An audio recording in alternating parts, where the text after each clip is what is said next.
In a recent video, I said the following. You will develop your own style and your own form. Even if you follow all the rules and all the guidelines and you have all the information of those lifts and the phases, and you practice them and you perfect them and they feel good, and your style looks different than mine or anybody else, that's totally fine. So in this video, we want to take a dive a little deeper into the unique style. I've seen a video from SERGEY MISHIN, which is a legendary kettlebell coach and kettlebell athlete.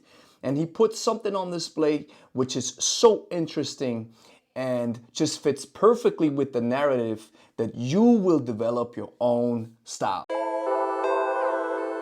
Gregory from Lebe here. So the first thing that you're going to see in this video is this legend right here to my right with the red shirt. This is SERGEY MISHIN. He's a kettlebell legend, a legendary athlete.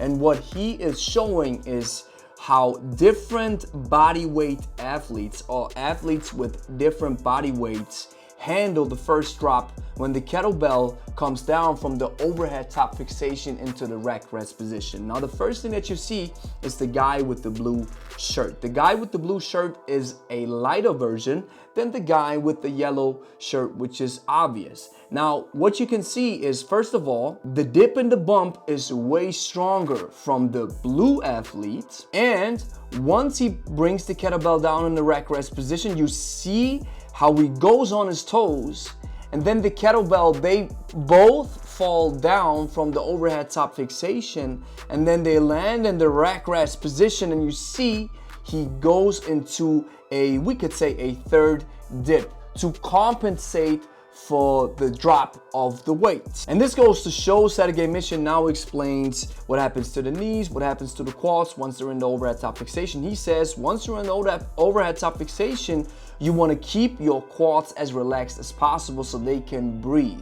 And then once you go down, boom, and you're in the rack rest position again, then you got to develop some tension in your hip muscles so you can rack rest the kettlebell efficiently.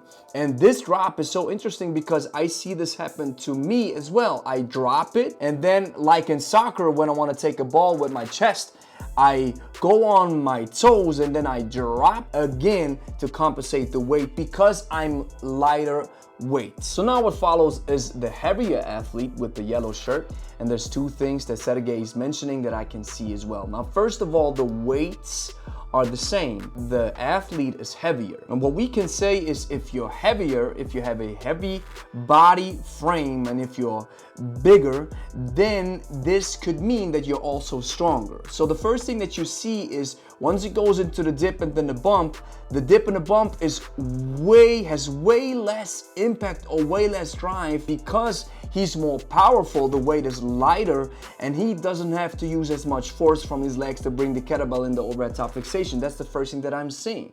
Boom. Did you see that? Almost no dip, almost no bump. It's so small, he doesn't need a lot of power to drive the weight up because he's just bigger, so that means he's probably naturally stronger. And now the second thing that SERGEY MISHIN is saying is once he drops the kettlebells, boom. Did you see that? Nothing happens. No additional dip in the knees. He doesn't go on his toes to catch the kettlebell or to catch the weight because his body mass, his bigger body mass absorbs the weight. And that's so interesting to see now with the comparison. You see both athletes have a different style. It's just visible. They both use the same phases, they both use the same techniques, but they have a different style. And that's exactly what I'm trying to point out. And if you see that the athletes are doing this, don't get caught up in this idea that you have to emulate anybody else, a coach or an athlete or somebody who lifts in your class, who has a very great form and great technique, that you have to emulate and then look the same. As long as you follow the same principles and the same mechanics, the same information, then you're good to go. And you see, body weight is one factor that influences how you will work with the kettlebell, and the second factor that influences how you work with the kettlebell is your anthropometrics. Thank you for watching. If you liked the video, like it, write something down in the comments. How is your form? from? How did it develop and how did you improve? And if you want to see more of this kettlebell stuff, then subscribe to the YouTube channel. We'll catch you in the next one. Peace out.